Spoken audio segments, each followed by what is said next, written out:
কে কোত্থেকে বলছিলেন? Hello. Hello Suman, আমি মা।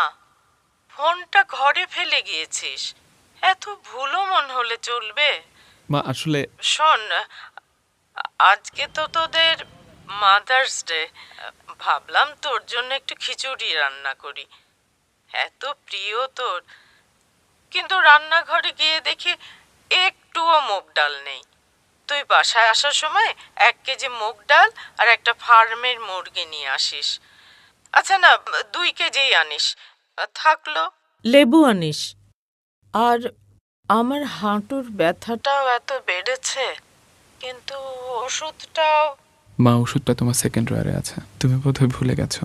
আর বাইরে খেয়ে আসিস না, তাড়াতাড়ি বাসায় ফিরিস। আচ্ছা, তুই কাজ কর, রাখি রে। আসবো মা। আমি আসবো ফিরে, আমি আসবো ফিরে।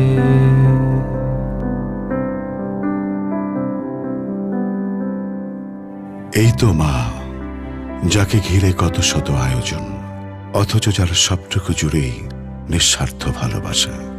মা, তোমার মতো করে তোমাকে হয়তো কখনো ভালোবাসতে পারবো না, ক্ষমা করো।